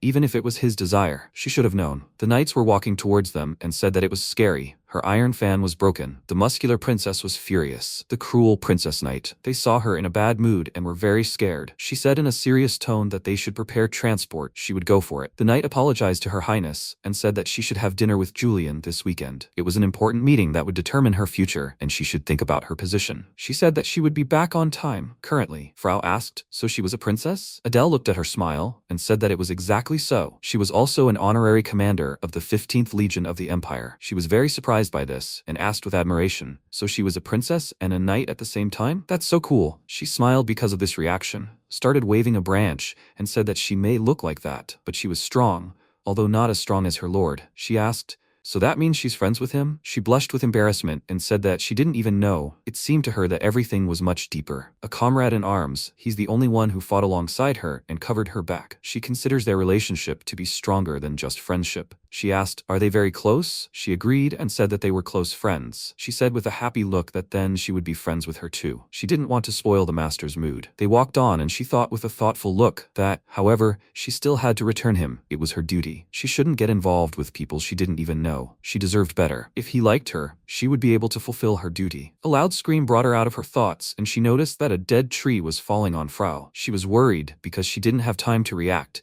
She ran up to her very quickly and stopped the tree with her hands. After some time, later, MC was shocked when they returned with a large tree and he asked, they went for firewood, right? Wait, she's breaking it with her bare hands? Wow, he's sure she continues to improve even after the war. She's always been hardworking. Frau also loves her. She's already her fan. He hopes that Adele will like the village too. Later, when the evening came and the celebration began, she called the princess and asked if she was hungry. She declined, thanked her, and said that she brought some food from the capital, so it seems she can handle it. However, her decision changed dramatically when she said that the master cooked it. She took a skewer with meat, looked closely, and said that it seemed to have a lot of fat, but it smelled good. She tried a piece and, with a very surprised look, said that it was delicious. She said with a happy smile that she was very happy. She was grateful to her for helping her earlier. She asked why they were all thanking her. After all, she was her escort, but no thanks were needed. Lid approached her and asked if it was great to live like this, right? She looked surprised, looked away, agreed, and said she was grateful to him, as she didn't often get to see things like this. He looked up at the sky with a small smile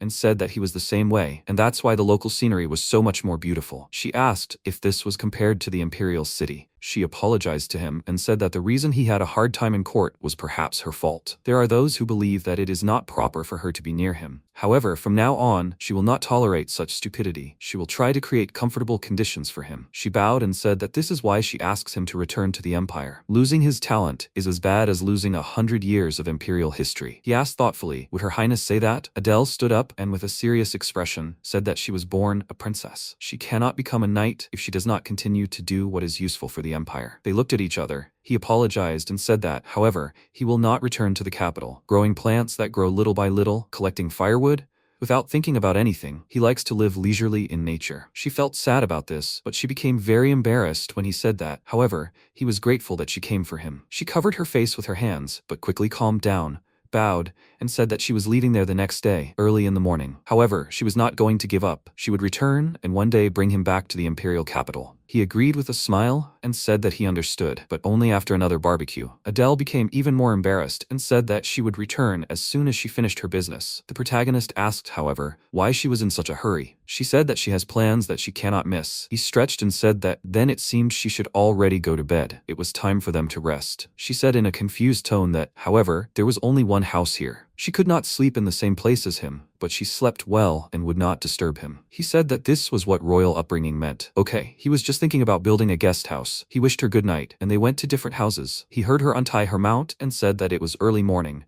which meant it wasn't even midnight yet. Sometime later, in the imperial capital, Julian said that everything depended on how well she used her people. In the Craig domain, they raised taxes to the limit and used the concept of debt as a shield. Then they would become good tools. He rules his lands as he wishes. That is the way of the Craig family. Her brother said it was excellent. The way they use their idiots, that is where skill truly shows itself in all its glory. After that, he got into his carriage, said goodbye to Her Highness and said that he looked forward to her answer. He left and her brother said that she must make a decision as soon as possible. He holds a very important position in the empire. Formally, he rules the Craig domain. Adele agreed with her brother, after which she went to the bath and thought, strength, character, loyalty. Boasting about how good and great he is, it's boring. She sighed, looking up and said that it was much more fun in Togan village. At the same time, Frau, looking worried, said loudly that she wanted to ask for forgiveness. She did so. And MC, surprised, asked loudly, did she say forgiveness? Does she know such difficult words? Is something wrong? She said with a pronounced sense of guilt that she said a bad word to Miss Adele. He was confused by this and asked, what were those words? She remembered what happened earlier when she said that she was sad that the master was no longer there. She lowered her head with a worried look, and he said that he understood everything. He didn't think she was against it. Then there was no need to apologize. Not everything can always be expressed in words. She must show her intentions with actions, especially with people. However, it is too late now. She has left. She does not need to worry about it. He received the news this morning. It was just in time. At that very moment, Adele galloped up to them, happily waving her hand and calling him by name. She looked a little confused and said that it seemed she had arrived too early. She ran up to him to hug him and cheerfully offered to go to the capital with her, but he immediately refused. Lit said that, however, she was indeed early. After all, she had left about a week ago. Navi said that the round-trip journey would take 8 days, even by high-speed train. She cheerfully added that her transport was special. When he was resting, she carried him on her back. Frau was about to say something, but at that very moment, he took out a bouquet of flowers and said that, however, he was glad that she was here. It was for her, from the bottom of his heart. She was very surprised by this and began to fall, because she thought it was a wedding bouquet. She fell asleep. They carried her to the guest house, and he said that everything was fine. The pollen had put her to sleep. She tends to be overzealous. When she wakes up, will she talk to her? Frau agreed, and he resolutely went out and said that he would probably go and prepare dinner in the meantime. At the same time, Adele had a dream, and she thought that it should have been her. She dreamed of the past, when people said that she had passed the exam in the order. She said with a serious expression that as the first knight of the Imperial Guard,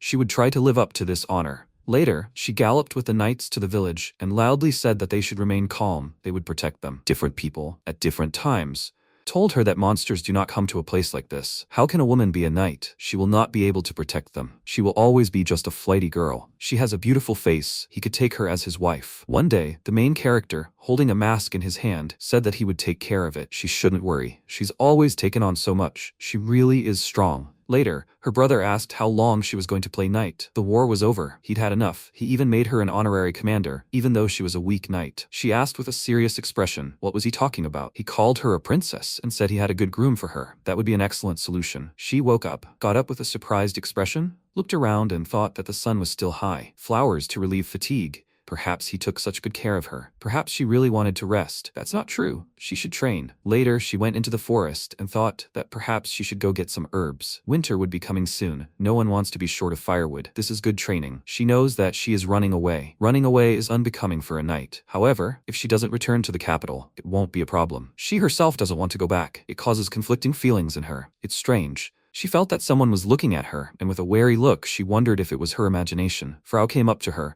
called her loudly, and asked if she was okay. By the way, she woke up early. Adele laughed with a joyful look and said that she was okay now. She was nervous about talking to her and said that she was glad to hear it. She said that she shouldn't worry. She was not going to take the gentleman to the capital today. She looked up with a sad expression and said that she was good here. That's why she came back. She would like to live here too. They heard a loud roar, looked to the side, and she asked loudly, is this the master's magic? So something happened in the village. She ran there very quickly, loudly apologized, and said that she would go first. Frau looked in her direction and plucked up her resolve. At the same time, a tiger attacked a village, and MC, looking worried, asked loudly, hadn't it become stronger? Navi began to analyze and said that she saw an increase in magical power. He wondered why it targeted this village. They weren't cooking meat after all. They don't have enough seeds to catch it now. He can only kill it. He loudly called out to the people nearby and asked loudly, do they have matabi wine? They started shaking their heads in denial, and she said in a serious tone that the reason was a lack of water. Lately, they were redirecting some of the water to deliver berry wine. He was surprised by this and thought that it was his fault. Adele ran up to them, called out to him loudly, and said that she would help them. Unexpectedly for her, he loudly asked her to wait and said that he cannot be killed. First, she must save the civilians. It is not safe for them to continue like this. They are running out of time. She understood him, ran up to the tiger very quickly, grabbed the villagers who were nearby, and quickly jumped aside. She took them to a safe place, returned to the village, and thought that she needed to act further. She looked at the tiger and thought that it looked like they had an advanced monster. Compared to the enemies they had back then, this was already not bad. Suddenly, she fell to the ground, clenched her teeth, and wondered why she was dizzy. Her strength, she had run away for too long, and now she would have to pay for it. She needed to protect. Unexpectedly, Frau ran out in front of her with a bucket in her hands, and she, looking worried, loudly called her name. She poured the contents of the bucket on the beast with a determined expression, and it was unable to attack. Lith was surprised by this and loudly asked what this was. Navi said that she thought there shouldn't be wine made from Matatabi. At least it works. Adele, looking worried, called her loudly again and said that everything was fine, she should leave now. She loudly refused and said in a serious tone that now it was her turn to protect her. She was surprised by this, and remembered how, as a child when she was crying, a woman came up to her and told her that she should shut up already. She was about to say something else, but she couldn't because of her crying, and loudly said that she should stop crying. She came closer, sat in front of her, patted her head, and said that next time it would be her turn to protect someone, so there was no time for tears. After that she left, loudly called the student and said that he should stop being lazy. He followed her and said that he had the monsters under control. She was indignant about this and said loudly, "Do not dare lie to her." The tiger came to his senses and was about to attack,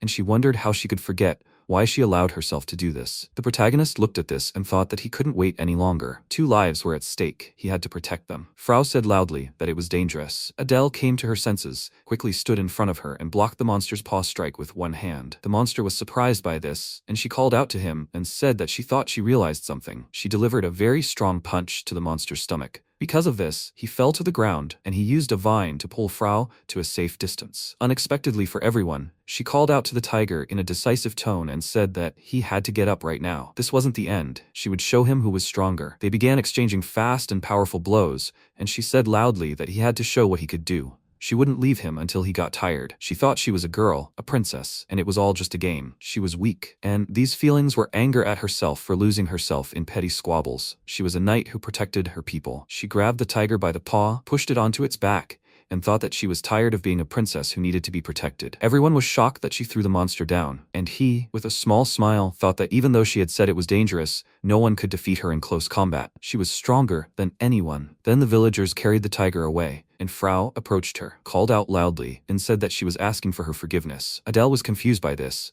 and she said that she thought she would take the master and was rude to her. She didn't understand her and asked in a friendly tone, "They are comrades in arms, aren't they?" She hesitantly called her and said that they were comrades. She was very shy, but she called her and said that it was nice to meet her. However, she still addresses her respectfully. She will need to practice. MC looked at them and thought that she had spoken formally so many times that she could not do otherwise. Still, she is doing well. He said that they should have dinner before cleaning. Today, they will use the special seasoning. However, what about the pots and pans that they store here? Everyone was surprised because of this and asked loudly, "Did the tiger come for this? Do they know anything about this? Does the taste so-so?" Navi appeared nearby and said that she had an explanation. The master can develop his own seasonings, but he should never give this to people again. After some time, Frau called her and said that she asked her to be careful. Adele looked at her with a joyful expression and thanked her for her help. She called his name loudly, and he immediately said that he would not go to the capital. She said loudly that she was not talking about that now. She bowed to him and said that she would like to thank him once again for his efforts in the Romancia Empire during the last 100-year war with demons. She also asked for forgiveness for her numerous disrespectful actions in Togan village. She understood that he would not be happy in the imperial capital, and that she, who had exiled him, had the audacity to come here. All this was stupidity, stemming from her own weakness and naivety. She straightened up and said with a sad look that even so, she really did not want to leave without saying goodbye. He asked her for forgiveness, and she refused and said that she understood everything. Then she would say goodbye to him only for a while. From now on, she will go her own way. She wishes the master good luck. He thanked her and said that if she got tired, she could come and rest. Everyone was happy to see her here. She was touched by this, started crying, and said that she would definitely come often. Later, when she calmed down, she loudly wished him a good day and said goodbye. She galloped back to the capital, and he thought that she had decided to keep fighting. She always faces what he can't bear. She is strong, but he can't run away anymore either. His role is to protect this village. This tiger and the lack of water, they must solve this problem as soon as possible. This mountain, what's going on there? Lit noticed Frau looking into the distance, walked up to her, called her and asked if she wanted to go for a walk. She called him sir loudly with a confused look, and he thought that she still called him that. She agreed to this, and later he said that next time, he still had business in the city. He called her and asked why she didn't come to the city with him. Sometime later, in the Empire, in the Craig domain, a servant came to Julian and said that he had received news from Princess Adelia. He asked with a confident smile, had she consented to the marriage? She had made him wait longer than usual. He opened the message and said that, in short, it said that she refused. He showed him the message and said that it was written here in big letters. He was shocked by this, and at the same time she was sitting in the field, watching the dawn, and said that it was time to start living. Sometime later, the protagonist looked around his domain and said that the mysterious seedling X was planted in the ground. He thought that first the seed, then the sprout, the seedling, and now the planting. The growth is going very well. He thanked God for this and thought that he must admit he was a little nervous about this whole story with the mysterious plant. He hoped that it would grow well. Navi called the master and said that she wanted to note that this month's income and expenses from red berries, harvest juice, and so on far exceeded his income as a court mage. It could be said that Togan village had started off too well. He said they had a good harvest, but there had been no rain since his arrival. He thought that the water shortage should be taken into account. It was strange. Although the plant was still growing so quickly that he couldn't keep up with it, still, the water problem needed to be resolved as soon as possible. Therefore, he would go to the city for resources and survey the surrounding area. Later, Frau began to get ready,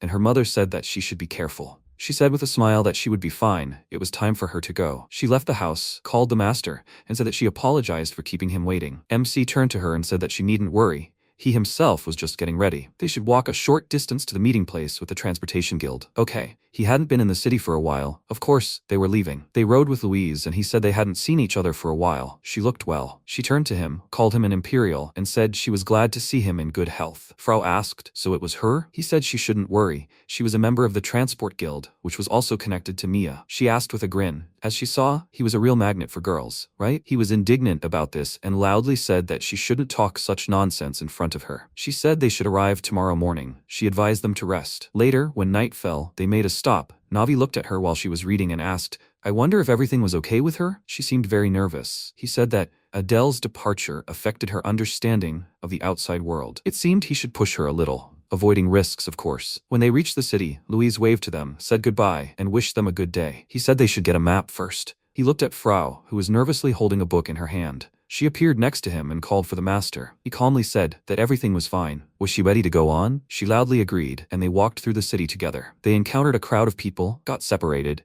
and she began to feel nervous, finding herself alone. Lit called her and said that she should come here. They came to a stall selling flowers. The seller greeted them, and he said that they had a larger selection than he thought. He noticed a plant called frerons, and said that she should look at it. It smells so good that it has become a popular alternative to perfume. It's a great vine, an elastic ivy that can be woven into rope. He named the other plants, and the salesman said he seemed to know his business. Does he want to see what's inside the store? They followed him, and he said with surprise that he had never seen anything like it. Some of these plants don't grow in cities. What kind of flower is this? The salesman said it was a hothouse lily. They continued discussing plants, and he turned around and asked if she felt calmer now. The world wasn't so bad. After all, he had only recently learned about it himself. Frau smiled and said that she thought so too. She called the gentleman and said that this flower glowed in the dark. He said with surprise that he wanted to buy this luminous flower. Later, in another store, she chose a book bag for herself and asked if she could take it. The protagonist agreed. They left the store, and he said that was great. He was grateful that she had agreed to go with him. She thanked him with a happy expression and said that she would take good care of it. They walked down the street, and he said that it was almost time for their meeting. He noticed a man following them and said how stubborn he was. Navi called the foreman and said that they had been following them since the morning. He asked if there were any detours. She said that she was starting to draw a map. It was ready. In 300 meters he should turn right, in 50 meters left. He called Frau, put his hand on her shoulder, started running,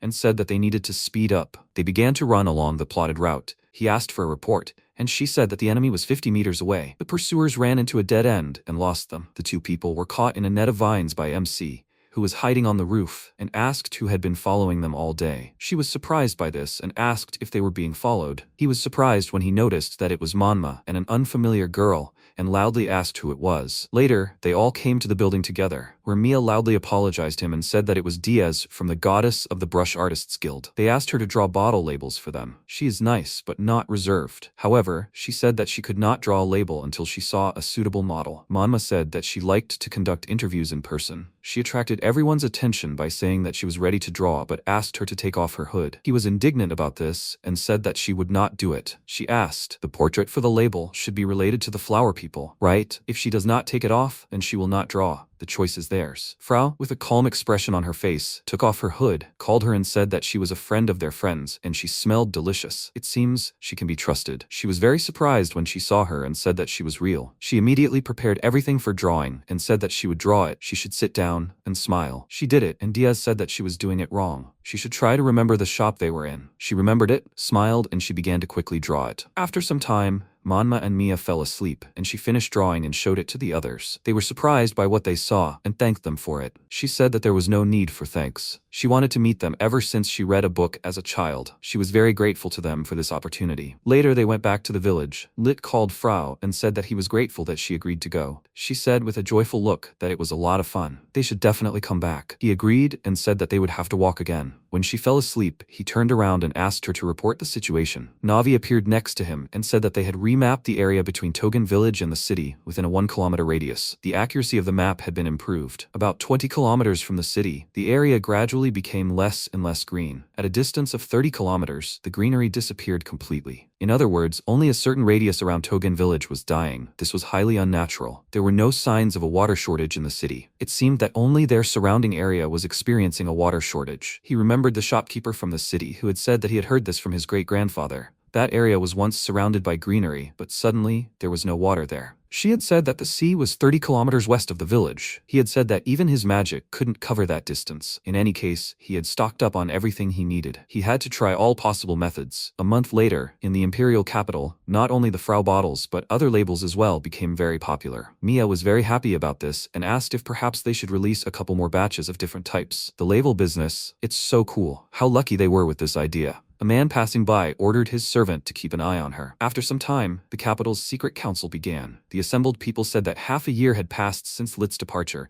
and there seemed to be no signs of concern. They don't know his current whereabouts. They lost track of him almost immediately. He's certainly good at that. After all, he's a man who avoids attention and doesn't strive for wealth. People driven by money and fame are easier to control, and their hero is a frightening person. However, they can leave him alone. Now that they've won the war, their empire doesn't need heroes. Since he's not causing them any problems, they can leave him alone. What about the research? It's probably related to plants. No one will be interested in that. One of them sighed and thought that it would be good if the hot-tempered Princess Adele became a little more ordinary. At the same time, the knights gathered in one place asked, "Did he hear?" The princess seemed to have invaded the guild district. Maybe she was irritated after the war? She had glared at him with such a fierce gaze last time. However, why would she go to the guild district again? It's because of the matter with Rickard, isn't it? She's always looking for him. How touching. At the same time, she was dancing joyfully in the library where there were no people. With a happy expression, she thought that he asked her for help. She usually doesn't go to the library, but today is a special occasion. She started coughing and said that there was so much dust. She found the book he needed and said that it was Abigail, the collector's purchase list of magical artifacts. Most of the magical artifacts from the Forbidden Archive were supposed to be purchased by this person. The imperial calendar for different years. She read to the right year and couldn't believe what she saw there. A week later, in Togan village, the protagonist, with a shocked look, asked loudly, "Where did all the water go?" He thought that a month had passed since he went to the city. He tried different ways to solve the problem of the lack of water, but everything turned out to be unsuccessful. He sat down on the ground, clutched his head, and said that summer had come, but there was still no water. It couldn't go on like this. It was terrible. Adele came to him with a tray and said that she was grateful to him for his work. Rest was also important. She brought chicken soup and ham. He looked at it with a happy look and said that it was already noon. He thanked her and said that he apologized for making her do this, even on vacation.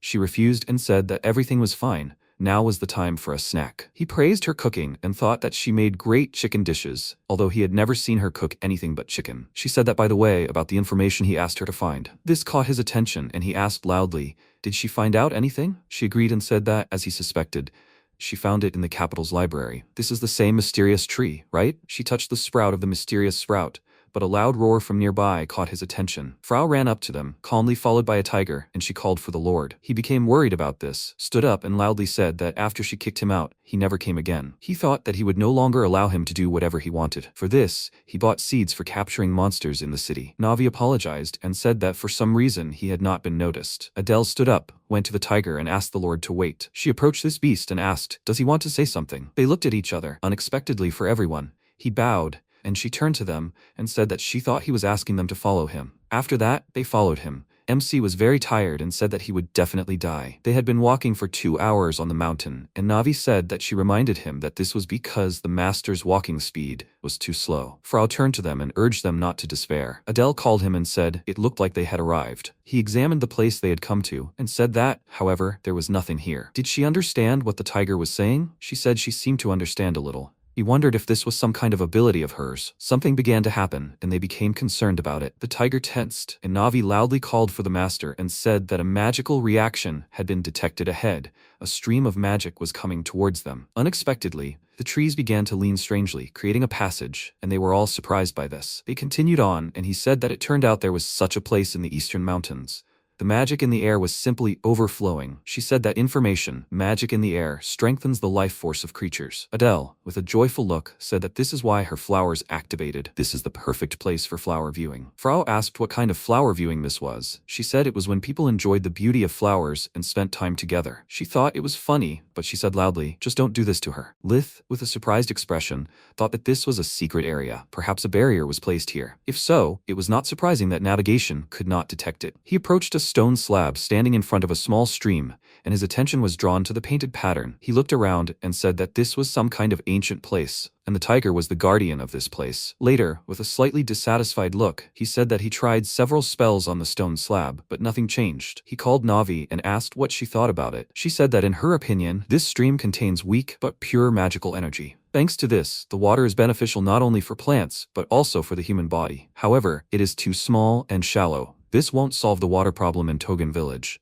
Even if we use it, it will only serve as a temporary solution, and the water will quickly run out. In conclusion, it will not be possible to solve the water problem in the village. Besides, building a water channel will be a difficult task, even for him. He agreed and asked, "What about the stone slab?" She said that there is no information in her database. It could be the entrance to a dungeon with monsters, so activating it without preparation is dangerous. He ran his finger over the stone slab with a thoughtful look, and said that this pattern seemed familiar to him, and even if it was a dungeon, he could handle it. Now he is ready to seize any opportunity. He stood up, waved his hand, and said that it was already getting dark. That's enough for today. They should go back. He took a small jar, filled it with water, and said that he would take some of this water as a sample. He hoped that it would help solve the water problem. He thought that, however, they still hadn't been able to find out anything today. Frau called the Lord and said that even in the dark they could see him off. He thanked her and said that, however, they should return early today. It was time to throw a welcoming party for their new friend. They returned to the village with the tiger, and the villagers looked at him with worried looks. He lay down next to the fire, and the protagonist looked at him and thought, "What a big cat, that's so cool." He called Adele and asked what the name of this tiger was. She petted the tiger and said that his name was Nosy. He was the guardian of the forest. It seemed that he made it clear that he wanted to become her pet, so she took the liberty of naming him. He thought it was a typical name from her. The villagers began to rejoice. He extended his hand to him and said that it was nice to meet him. He licked his face, which caused him to become covered in his drool. They stepped aside, and Navi said that the place had become even livelier. He agreed and said that Manhwa and the others had also joined them. He smiled and said that as the village headman, he was very happy about this. She noticed his worried look and asked if he was still thinking about the water problem. He stretched, agreed, and asked what else he should try. Adele came up to him, called him, and asked if he had a free minute. She would like to continue the conversation about what she learned. He remembered it, came up to her, and asked if she had found out anything about the mysterious tree. She agreed. She was going to tell him about this tree, and he was happily waiting for it. She said that it was the world tree, and it seemed to her like an ash tree. He was very surprised by this and asked loudly, "Is this baby the world tree?" She said that it looked like it. She herself only knew about the world tree from fairy tales. A long time ago, in the center of the whole world, there stood the world tree. Spirits danced in the skies, pure winds blew, and crystal waters flowed. All living things were enveloped in manna. The world was filled with abundance and happiness. However, one day, the world tree disappeared. Gradually, the manna in the air began to dry up, and the spirits vanished. Only grief and strife remained. Such is the legend of the world tree. In their time, only members of the royal family had heard of it. According to the information he gave her, the seed was silvery, and the sprout emitted a rainbow light, just like in the legend. MC, looking confused, said that however, he had sprouted a monocotyledonous plant, while the world tree, an ash tree, was dicotyledonous. She said that such a thing was impossible for an ordinary plant. He asked if it was really mimicry. Adele said that was not all. There is a man who buys a bunch of suspicious things in different countries. His name is Collector Abigail. He is a court magician. There was one interesting item on his shopping list. It seems he decided for some reason that the seeds were fake and left them in the room with the rest of the junk. He said with a confused look that her information gathering skills were impressive. She said loudly with a joyful look that they were the ones to admire. Here in Togan village, a new world tree was born for the first time in several thousand years. Lit was very worried about this and said loudly that damn his curiosity, this thing would attract too much attention. If they don't solve the problem with the lack of water, the world tree might die. After some time, when the celebration was over, he sat on the ground and asked, lack of water, a strange stream, a strange monument, and now a world tree? The problems just keep appearing. He slapped himself in the face and loudly said, stop. We need to stop panicking. After all, he is the leader of the village. He called Navi and said that they need to take a water sample from the stream and analyze it. She asked why there was such a rush at night. He said he wanted to activate that monument as soon as possible, and they needed any clue. The monument and the stream, he was sure, were the key to solving the water shortage problem. A drunken Manhwa approached them and asked if they wanted a drink. He immediately realized she had drunk too much, and Mia called out loudly to her, saying she was busy and should go where she was going. She called her angry, called him, and said she was being bullied. Manhwa left, and she approached him and asked the master if he was free now. He apologized and said he had business to attend to. She, looking slightly upset, said she understood. The protagonist said that he would have time to talk, however. She was about to say something, but at that moment someone loudly called out to the master and said that an urgent warning had appeared. Manhwa walked towards them, laughed, and said it would help with a hangover. It's important to always think clearly. He noticed that she was holding water from the magical stream in her hands and said loudly that she should wait. It wasn't drinkable. She was frightened by this, tripped, and dropped the jar of water. It cracked, and all this water spilled onto the world tree. He was very worried about this and thought that they didn't even analyze the water. The next morning, Frau asked with a worried look if everything was okay. He hadn't slept at all, right? The protagonist turned to her with a tired look, wished her good morning, and said that he was completely fine. He was worried about this baby, so he was looking after him. It seemed that everything was fine with him. He thought that, however, now he couldn't leave him without attention. This was a battle of endurance. Navi appeared nearby and told the master that she would look after him, and he needed to sleep. He refused and was about to say something, but she said with a serious expression that he was thinking too much. She had already said that she would help him. She leaned towards him and asked in a serious tone. He understood her, right? He still agreed, thanked her, and asked Frau if he could entrust her with the other fields for a while. She said, with a happy look, that she would do everything in the best possible way. He went home, lay down on the bed, and thought that he was already tired yesterday after all this walking. By the way, what did Mia want to talk about? I'll have to ask her later. At the same time, Manhwa was riding in the carriage with a sad look and wondered, did she do it? The master will definitely be angry. She looked away and asked why she was sad. Mia, looking worried, said that she wanted to consult with the master, but it didn't work out. She began to remember with a worried look what had happened 4 days ago in the imperial capital. She was sitting in a cafe and joyfully announced loudly that she was the winner of the economic war. The largest independent guild should be waiting for her. A man who was monitoring the wine sales approached her and said that it was her, as he saw that her business was going well. He was from the Maiden's Cup. They were a guild that researched substances. She was very surprised by this and thought that he was the leader of the research guilds.